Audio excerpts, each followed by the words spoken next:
So I'm wearing my HRC marriage equality t-shirt, and then I come across this. HRC toxic to equality? So I'm the curator of One Archives, we're the largest LGBTQ archive in the world. So I partnered with an artist, Martabelle Wasserman, who runs Recaps magazine, to produce this exhibit. There's the very recognisable HRC logo in the middle over his eyes, and I would love for you to tell me more about what this poster means and what it's saying. So this was a submitted poster by a contemporary artist. HRC Blind is really meant to call attention to questions of the HRC and their role in queer politics and how they kind of are dominating the discourse. So the sense is that HRC is dominating the movement? Is that what the perception is? I think this is also a submitted work, so I am not the artist. Okay, so full disclosure there. Yeah, so I think a part of this exhibit was to call attention to parts of queer discourse that weren't getting acknowledged in mainstream media. So there are a lot of theorists and activists and artists who are questioning, mainstream gay and lesbian politics, which the HRC highly represents. Right. What is it they're criticising HRC for not bringing to the surface? I think a lot of artists and cultural theorists are questioning the gay community's strong commitment to gay marriage as the singular issue of our time. And not allowing for other critiques of marriage that... like what? That marriage is not necessarily something that needs to be promoted, that there are other ways of being and ways of life, and that marriage is a privilege that heterosexual people have, and that maybe we shouldn't be trying to be a part of that privilege system. I'm not trying to say also that these are my opinions, these are the opinions of other theorists and activists that I think have a role to play in creating greater dialogue. Yeah. So and I totally get that. You're speaking for other people rather than what they're thinking, not yourself. Some really good groups that have called attention to these issues are Against Equality. So you can Against Equality. Against Equality so are you is a New York-based collective. So if you could check out their website, they do a great job.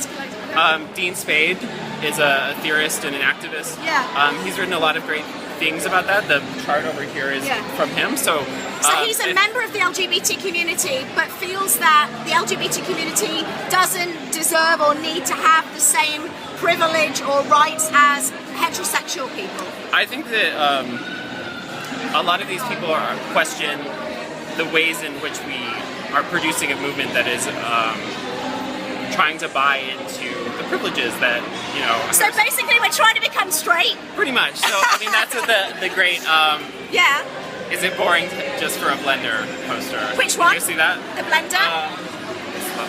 Okay.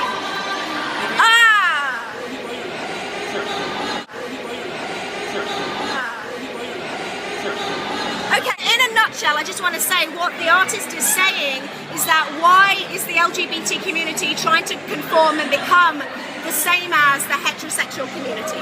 I think another question that hasn't come up in this discussion is the role of economics and contemporary neoliberal policies that are largely driving forward a lot of activist things in our society. So. Well, I tell you, it's fascinating. We are at the Human Rights Campaign booth at the Gay Pride in Los Angeles, really West Hollywood, California. We are selling memberships, and you get a membership to the Human Rights Campaign and a free gift. Wow. So if you join or renew your membership today, for $25 or 2 for $40, you get a t-shirt or a bag, or for $5, you can get a membership and you get a totes gay tote bag or a wristband.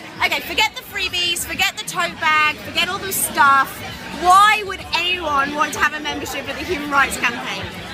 I think, why would anybody not want to support the Human Rights Campaign? We're the largest LGBT political fundraiser. Okay, just because it's a big organization, why should I be a member? That's not it. Because we do a lot of important work both in the States and nationally. So right now, the big pieces of legislation we're trying to get pushed through are the Employment Non-Discrimination Act, which has been introduced into the Senate. Right now, it is legal to be fired in 29 states just because you're gay. Yeah. And it happens way more often than people think it does. Yeah. And so we're working. I believe it's still you can still get fired in 34 states 34 for being transgender. And there's also, we're working on an immigration bill right now. Okay. Working on some anti-bullying bills. Yeah. We're always working to get HIV and AIDS funding increased. Yeah. And then we have a lot of foundation programs, things like anti-bullying in schools, Yeah. welcoming schools, adoption, Faith and family religion. things, faith and religion. Very important, seeing as I realise that America is a very religious country, and so I think that there's a big impact that can be happen there, where you can, where religious leaders can step out and say that they support LGBT equality, right?